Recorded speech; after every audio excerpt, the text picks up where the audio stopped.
Welcome to Fireside Giants. My name is Alex. I'll be your host for today. Once at the fireside, always at the fireside, my friends. Today, we're going to talk about if the Giants are a playoff caliber team.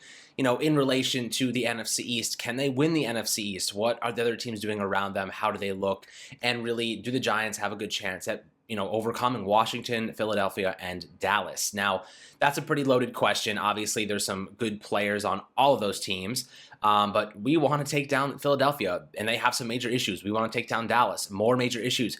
Honestly, I think Washington might be our biggest threat in the NFC East this year, which is really a change of events because they've, relatively been awful the past, decade or so. And now they're looking to make a push at the playoffs as well, with arguably one of the best defenses in the NFL. They have an unbelievable pass rush if you look at their front four with Chase Young. They got Montez Sweat, Deron Payne, some really talented guys up front, and they are going to unleash them on a Giants offensive line that has struggled. And are the Giants a playoff caliber team? The short answer, yes, they are. We saw them just barely miss the playoffs last year, mainly because the NFC East was so poor, and Evan Ingram dropped that freaking pass. I will never forgive him for that. But this is a team that got better this offseason. They finally found a methodology. They finally found a strategy to utilize the NFL draft to improve this team, but also add value for the future. Now, that is a thing the Giants have missed on over and over and over and over again. This is something that we've been begging them to do. Trade back, acquire more draft capital, find players who can help your team immediately. The Giants did just that by moving from 11 to 20. They moved 9 spots, and they got a first-round pick next year, a fourth-round pick next year, and a fifth-round pick this year, which they utilized to move up and select UCF's cornerback, Aaron Robinson. Now, this team got better. Kadarius Toney, I just watched a clip of him, and this clip is stupendous. He breaks somebody's ankle so badly that they tear their knee. They tear an ACL. That's how badly. And it looks like Kadarius Toney tore his ACL on this, by the way. His knee gets so close to the ground. It might even touch the ground, but it was such a deadly move that he literally tore somebody's ACL because he had to try and stop and grab him, and he just whiffed and he tried to lock his knee, and it just tore shreds. Like a burrito bowl at Chipotle. His freaking leg was all in shreds, shredded chicken. Now we have that guy on the Giants. The Giants have a couple players who are capable of blowing open a game at any moment. Saquon and Kadarius Toney are two of them. You have a big possession receiver, 6'4" possession receiver in, Kenny Golladay, who we just signed to basically a 4-year, $72 million deal for the remainder of, Daniel Jones' rookie contract. We have a big body possession receiver who can go up and win those 50-50 balls. That is super exciting because we haven't had that since Hakeem Nicks. We haven't had that since Plaxico Burress, a guy that can go up and make those catches. Even Victor Cruz can make those sometimes. He was able to high point those balls. Super aggressive little guy. I miss that guy so much. That patellar tendon, of course, it was against the Eagles that he had to tear it. I'll never forgive that. I always think about what Victor Cruz and Odell Beckham Jr. would have been able to do together, and it would have been so special having players like that. And after that patellar tendon, he never was the same. It was really sad. But now, we have a really good grouping of players, especially playmakers, while also adding draft capital for the future. The Giants put in place a contingency plan for Daniel Jones. But to be a winning team in the NFL, you need to have playmakers on offense, let alone protection for your quarterback. And we're going to talk about that in a moment. But Kadarius Toney, 1,145 yards in scrimmage last year, 11 scores. The guy's a playmaker. He's a playmaker. He's a touchdown maker. He's a big play, electricity waiting to happen. You get him the ball in the open field. He never goes down on first contact. He had the highest missed tackle rate of any receiver in this draft class. This is one of the deepest wide receiver draft class in maybe the last decade or two. That's a long time, a big sample size. He has the highest missed tackle rate in this draft class. When we're talking about players like Devonta Smith, Jalen Waddle, Jamar Chase, Terrace Marshall, Rondale Moore. Kadarius Toney had a 35% missed tackle rate. That is absurd. So the Giants add him to their offense. You have a big possession guy, number 1 wide receiver in Kenny Golladay. You have your open field playmaker, ankle breaker, shredded chicken bowl, Chipotle in Kadarius Toney. You have Evan Ingram, who, when not dropping the pass, is actually a damn good receiving tight end. You have Kyle Rudolph, who hasn't dropped the ball in 2 years, and when he's in the middle of that field collecting those passes over and over and over again, we're going to see those chains move. We're going to see this offense perform better because Evan Ingram couldn't catch those fastballs to the middle of the field. All 6 of Daniel Jones' 10 interceptions last year were to Evan Ingram in the middle of the field 0 to 10 yards out. So finally, getting rid of that crap. We are now in a place where we have Kyle Rudolph who can catch those passes adequately, and we can remain consistent in that category. Now, you still have a bunch of other guys I haven't even mentioned. Sterling Shepard, one of the best route runners in the NFC East. The guy is deadly in the red zone. You don't need to be a big body in the red zone. His whip route, arguably the best whip route in the NFL. He's very, very smooth with his route concepts. And, I'll tell you what, him against CB2s and CB3s is going to be deadly. The Giants can maneuver these guys. They can use trips on the side in their formations. They can use duos with Kadarius Toney and Sterling Shepard and get very creative with them in the Z alignments or just slot alignments. Sterling Shepard can play in the X as well on the opposite side of Kenny Golladay. And you still have Darius Slayton and John Ross and Dante Pettis. 3 adequate receivers. They're not going to blow anything up. Darius Slayton's capable of it. He had 8 touchdowns in his rookie season, and he can blow the top off of defense, but so can John Ross. I see Kadarius Toney as like a mashup of John Ross and, maybe like OBJ, because he's a good route runner. I mean, that's not a bad comparison. OBJ and John Ross combo smash up, because Kadarius Toney, pretty good route runner, especially on those short intermediate routes like OBJ has very, very similar athletic attributes. A lot of his, pro day numbers were almost identical to OBJ's, which is very interesting. So athletically, they're pretty similar. But he has that elite speed and playmaking ability and ability to take off up the seams like John Ross. But again, he also has like that kind of Saquon-esque like ability to just move on a dime, to stop on a dime and change direction and just do ridiculous things with his body to contort himself into whatever and get out of situations that, otherwise he might be taken down and tackled. He can take, a ball where he's about to get tackled and take it to the house, break a couple tackles, lower that center of gravity, use that to his advantage and make a play out of it. Kadarius Toney is a special guy, and I'll tell you what, we should be excited about him because I think he's going to be very good for us. And I think every offense has somebody that can blow a play up like that, and he can do it. Now, moving over for the defense for a moment, you have our pass rush, and I am so excited about this pass rush, maybe more so than some people, and I'll tell you why. Leonard Williams and Aziz Ojulari, those two guys are going to have very, very successful, campaigns together. That duo right there, and even Aziz and Dexter Lawrence, I think are going to be fantastic. But Aziz Ojulari and Leonard Williams, Aziz in the 3 tech, Ojulari outside linebacker 5 tech.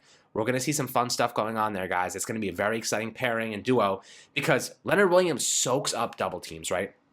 If you're running a 3-4 base scheme, I don't see the Giants running a 3-3-5, more or less, which would just be, 3 big interior defensive linemen, 5 defensive backs, and 3 linebackers. They have a Mike, a Will, and a Sam. But I'll tell you what, the 3-4, that disguise coverage scheme the Giants love to use, I think they're going to actually do something more interesting. I think they're going to use a 3-4 and really use a lot of man coverage in the 3-4 because they believe James Bradberry can lock down opponents. We saw it against, Allen Robinson, rather. And we saw it against DK Metcalf. He locked down some of the best receivers in the NFL last year, and he did a tremendous job. Adoree Jackson, a physical, aggressive man coverage corner. He can play on ball, off ball. He has those attributes, the makeup speed. There was one clip I posted in the last video showing Adoree Jackson against DeAndre Hopkins, and what he did against DeAndre Hopkins was absolutely phenomenal. He really tracks him all the way downfield on a Deshaun Watson 50, 60-yard pass downfield. He tracks him all the way downfield, and bam, he makes up the ground, and he actually makes a tremendous play. It was awesome to see.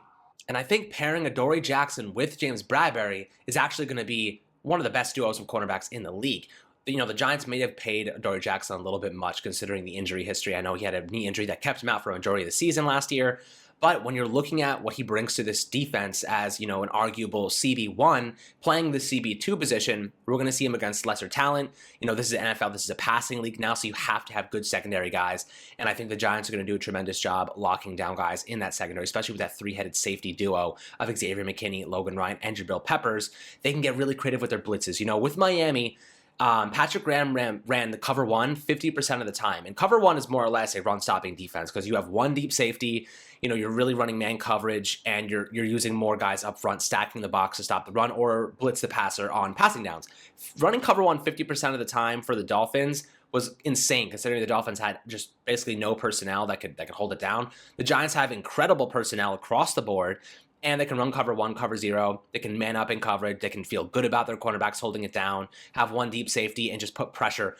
So when you have adequate pass rushers and you have adequate safeties and corners, you can rush passers, and what happens is You force them to make premature decisions. You force them to settle for shorter route concepts, because if you have 6 or 7 blitzers and you have, let's say they're running 3 wide receiver sets, you have 3 defensive backs and a safety. So you already have 4 guys out of, 4 guys that are in coverage. You have three corners. You have, let's say, James Bradbury, Dory Jackson, and Darnay Holmes.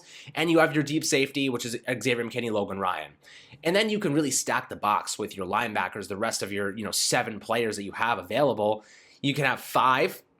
Right, you have 5 defensive linemen in terms of, you have Dexter Lawrence, you have Danny Shelton, or Austin Johnson, you have Leonard Williams, you have Aziz Ojulari, and that other outside linebacker spot, which could be a rotational, factor with Ocean Ximenez and Lorenzo Carter. Then you have your 2 linebackers, and of course that's going to be Blake Martinez. Maybe you put in, and then you have Jabril Peppers at your strong safety position that can also play the box. So they can get really, really creative with how they align, how they do things. We're going to see another layer established on top of the base concepts that Patrick Graham kind of installed last year. And they weren't even really base concepts. We saw that defense running very disguised schematics in terms of the 3-4 and using a lot of, nickel formations and just overwhelming teams with just disguises. And you saw what they did with Russell Wilson. They disguised coverages. They had a lot of spies on him to make sure they contained him in the pocket so he couldn't roll out. He's one of the best quarterbacks when it comes to rolling out and creating things on the fly. They forced him to stay in the pocket. When he rolled out, they sealed that edge off and they took him down. Phenomenal job there, and they did really well in manning up across the board in the secondary. So I thought that was, something that showed out, that stood out to me, and they're going to roll that over plus some because they have Adoree Jackson now and Aziz Ojulari. Aziz Ojulari had 9.5 tackles last year, 12.5 tackles for a loss, and 4 forced fumbles. I've memorized all these numbers off the top of my head because it's just so freaking amazing. He ranked number 1 in the SEC in sacks and forced fumbles with 4 and 9.5. The guy is a stud. Like, don't get it twisted. The injury things with the knee, even Gettleman was like, I have no idea what the hell they're talking about. Honestly, between you and I think that the Giants might have put that out there so he dropped them at 50, and he did. They managed to pick up a 3rd rounder. That's just a complete conspiracy theory. I have no idea if that's true. But, if they did do that, freaking genius, because he fell to 50. They got arguably the best pass rusher in this draft class, who was projected to go at 11, which is just absurd. How he dropped to 50 after being mocked at 11 just 2 weeks ago. Mind-blowing. I can't even tell you how crazy that is. So when you have a guy like Aziz Ojulari, who's 20 years old, by the way, I saw someone compare him to Noah Spence, who was a bust for Tampa, and I'll tell you what, Noah Spence was 22 years old when he entered the NFL. Aziz Ojulari is 20 years old. The guy has so much potential, so much physical potential in terms of attributes. He already has an established great pass rush move in this block, this grab and chop. He grabs that outside hand. He stabs the offensive tackle to create a little bit of separation. He waits for that offensive tackle to try and engage, and he's already already ahead of himself. He has no choice but to lean forward to try and, grab Aziz Ojulari's interior, his chest plate. And what all Aziz does, and he keeps that stab out, and the second that arm comes in, he uses a freaking hammer fist, Thor freaking hammer blow to those wrists. Bam, chops him down, and then he uses that bend and speed around the edge. And it's beautiful to watch, man. We're going to see it over and over again, especially with that Leonard Williams combo, like I keep mentioning. When you're soaking up double teams like that, like Leonard Williams and Dexter Lawrence do in the interior, it allows your outside guys, it allows those outside linebackers like Aziz Ojulari to have 1v1 matchups against offensive tackles. Now, tackle is one of the weakest positions in the NFL. That's why they're such a high-priced position. A lot of teams don't have great tackles. So now you're looking at a guy who might be going up against some inadequate tackles at the NFL level. Maybe some guys that are great, but I'll tell you what, he has so much potential. He's 20 years old. Even if he struggles in his first year, he's going to get better over time. I'm pretty confident of that. I don't think the knee issue is that big of a deal. He did tear his ACL, but he's been totally fine. Again, he ranked 1st in sacks last year in the SEC and 1st in forced fumbles. He also has a knack for getting to the ball. So that really is exciting to me. He has a knack for forcing fumbles and really creating turnovers, which is awesome because the Giants love themselves some turnovers. Now, after reviewing all these different positional groupings, I think that I can pretty confidently say the Giants have a playoff caliber team. Now, this is a 17-game season, so there's an extra game on this schedule. Of course, you still have your 4, you have 2, 4, 6. So you have 6 in-conference games, so in-division games. So you obviously have your Cowboys twice, you have your Eagles twice, and you have your Washington football team twice. Now, the Eagles, let's talk about their weaknesses for a second. Quarterback, Jalen Hurts, Who the hell knows what they're going to do with Jalen Hurts? The guy, he's good at running the football. He's not the best passer. The Giants are going to be able to confuse him with these. If they can confuse Russell Wilson, they can confuse the hell out of Jalen Hurts. He's going to be like, what the frick is going on, man? I don't even know what I'm seeing out here. I'm seeing ghosts, Sam Darnold-like. So I'm pretty confident that the Giants are going to be able to confuse Jalen Hurts. They're going to be able to stop that run game with Miles Sanders. And I know they got Devonta Smith and they have Jalen Reagor, but if you don't have a quarterback who can throw the ball, it does not matter. We have experienced corners in Adoree Jackson and James Bradbury, who I feel confident can lock down their receivers. Now, I do think that the Eagles will have some success. Their defense also is pretty terrible. We know the Giants leapfrogged them to get Aaron Robinson. Their secondary is pretty much a patchwork at this point. They lost a bunch of players. So the Eagles secondary is going to be tough. Their interior guys up front are getting older. Lane Johnson, Jason Kelsey, these guys are getting older. They're going to start to see the degenerative thing. Lane Johnson has been dealing with significant injuries. So we know parts of their offensive line are going to be bad, and parts of their defensive line are getting older. They're going to start to deteriorate to a degree. The Giants have a lot of youth and really strength and agility in those categories. So I like that a lot for the Giants. And confusing Jalen Hurts is the number one thing. So I think the Giants have the advantage over the Eagles this year. Dallas, their defense is Swiss cheddar. They lost Aldon Smith. They don't really have much of a pass rush. They didn't even pick up Leighton Vander Esch's fifth-year option. They drafted 2 corners in Kelvin Joseph out of Kentucky and another one later on. But Kelvin Joseph isn't locking down anyone time soon. They lost Cheeto Ozie. They don't have that many great players in the secondary. Their defense was historically bad last year, like historically bad. And I don't see them being significantly better. I think maybe they'll be average, which is fine. The Giants can be average. Their offense, on the other hand, Dak Prescott coming off a serious injury will be good. Their offense will be good. Kellen Moore will make that offense work. So that's really what it comes down to. If you can stop the offense, you'll be okay. But the Giants really got screwed last year by Isaac Yiadom and Ryan Lewis when they played Dallas. Those were their major issues. Even Corey Ballantyne, they got torched at CB2. James Bradbury played well. Amari Cooper didn't have much of an impact. It was Michael Gallup that had an impact. It was CeeDee Lamb that had an impact. And Darnay Holmes missed that second game. So I feel pretty confident with a healthy Giants team, our defense is going to be able to hold that offense to minimal success. And I feel very, very confident about that. So I feel like we have an advantage over Dallas too. Washington's the scary one, but again, they have Ryan Fitzpatrick as their quarterback, right? Who the hell knows? Ryan Fitzpatrick gets benched every single year for inconsistency. They don't have Alex Smith.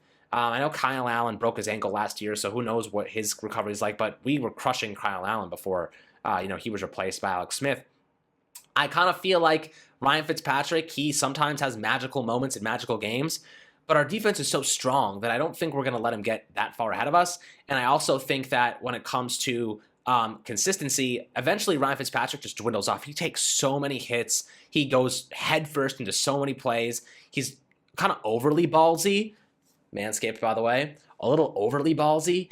And I kind of feel like when it comes to Washington, they're playing a risky game. They're really going down a risky path when it comes to Ryan Fitzpatrick, because at any moment he could turn off completely, throw 5 interceptions, and just kill your offense. So they're kind of running a high risk with him.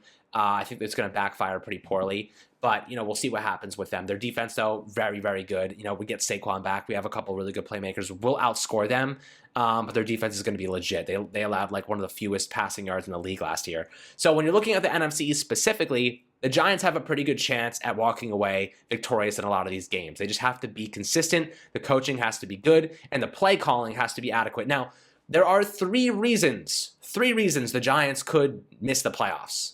And they're pretty significant, I'll tell you what. First one, quarterback play. Daniel Jones must take a step forward. Daniel Jones must take a step forward. They've given him Kadarius Toney. They've given him Kenny Golladay. He's getting Saquon Barkley back. They've given him Kyle Rudolph, John Ross. They've given him so many weapons. Now, the offensive line will play better because of those weapons. You cannot blitz as much and play cover 1 and cover 0 with that many weapons. You have to play 2 deep safeties. You have to take a guy out of the box. The play action is going to be stronger because the run game is going to be stronger with Saquon back. That's how I feel. Daniel Jones will be better. Before he went down against Cincinnati with that hamstring injury, he put together a few games that were really good. He had a 66% completion rate, and then he had a 75% completion rate, and then he got injured against Cincinnati in the hamstring. And then it went downhill from there. So I feel as though the Giants have put Daniel Jones in a position to succeed. We know he can throw touchdown passes. He had 24 in his rookie season. He had 12 or 11 last year. Really, really not great. His fumble issues, they started to alleviate toward the end of the year. He was getting a lot more comfortable, figuring out ways to protect the football when guys came close to him. He's going to have a lot more time in the pocket because of the lack of blitzing, because of the playmakers and the attention that they draw.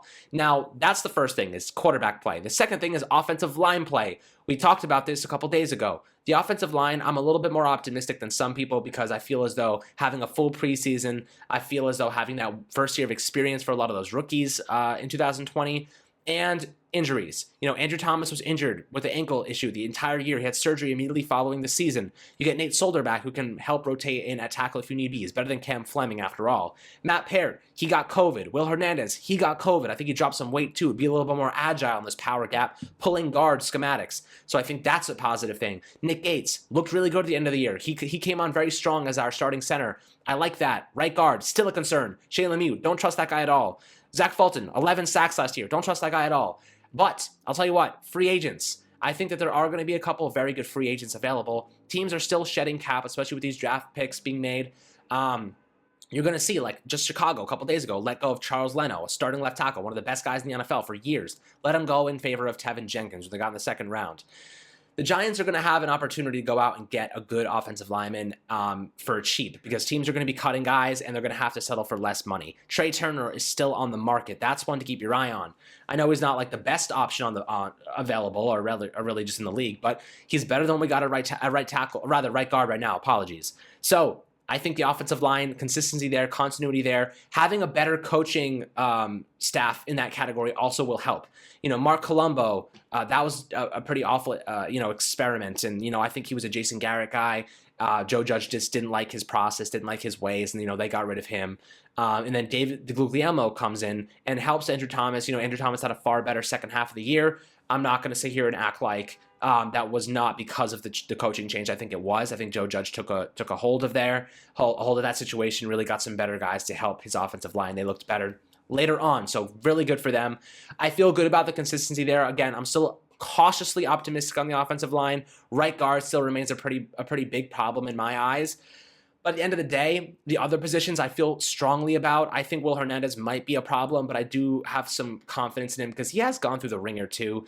Getting COVID, the turnover of this roster, different schematics. He really did not fit our scheme last year. He wasn't fast enough to be able to move across the line of scrimmage adequately. I think he dropped some weight, added some more muscle and speed, and I think that's going to help him tremendously. I think he's going to be good for us. Low key, I think he's going to be good for us, and we'll be biting our tongue come this season. So I'm optimistic with him.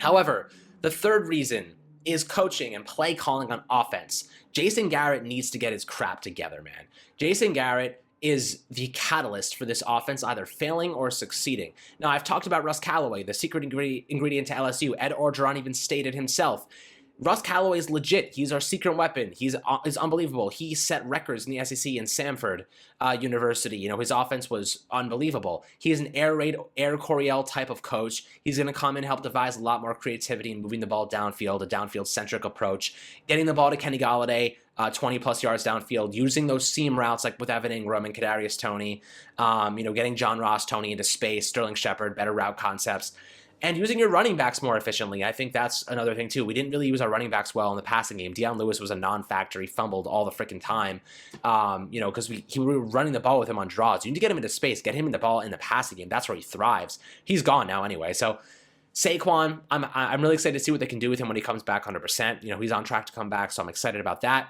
But, Freddie Kitchens also elevated to a senior offensive assistant role. I think he's going to be a big, big part in this entire offensive scheme. But, I am excited for what this offense can provide in terms of schematics. The route concepts should be more diverse. They should be more creative. You think about all the players that can blow a game open at any moment on this team. John Ross has the ability to do it. I talked about this before. Kadarius Toney, Saquon Barkley. You can throw the ball up in 50-50 to Kenny Golladay. He can make plays. Daniel Jones has so many security blankets and so much opportunity to grow because of what he has available now. It really comes down to the coaching staff, though. Can they get creative enough? Can they find ways to get the ball to their playmakers. Can the offensive line hold up? Can Daniel Jones make the right reads and progress properly? These are all what ifs right now. All what ifs, and it does scare me, to be honest with you, because, I'm visualizing, and I know you guys are, what we're capable of accomplishing. But things can hold us back. Injuries happen. These are big problems at the NFL level. Injuries always find a way to sneak into your game plan, no matter how you look at it. So we'll see how that goes. But I feel confident about this team. If they play to their potential, they're a playoff caliber team, and I think they could win a series or two, rather a game or two. I think that they have the ability to make it to the conference championship. I think that they have the talent to do so if Daniel Jones plays well. If Daniel Jones plays very well, we will be set. Our defense, very confident, top 10 unit last year when nobody expected that, so that was kind of crazy. But guys, what do you think about this offense? What do you think about this defense? Do you think that this New York Giants team is in fact a Super Bowl caliber squad? Because I personally do, and that, I'm optimistic. Some might call me a homer. And you know what? I love this team. I know you guys love this team, and I like to look at things objectively. And I do hit on the weaknesses. The offensive line, still, right guard specifically, still is a big weakness in my eyes. The play calling, still a big weakness in my eyes until proven otherwise. Our pass rush at outside linebacker, a weakness until proven otherwise. We need to see some continuity there. We need to see some production from Carter, Aziz Ojulari before I start to get really excited about this. But right now, peak optimism. We got draft capital for next year. We're in a very good spot. Dave Gettleman, shout out to him. Shout out to Joe Judge and this upper management and executives for getting it done this year. The coaching staff, it's up to them now to put it together. It's up to them to get this talent and maximize it. So I'm very excited about that, guys. Hope you enjoyed the video. Make sure to hit subscribe below on YouTube and turn notifications on for Spotify and Apple and YouTube as well.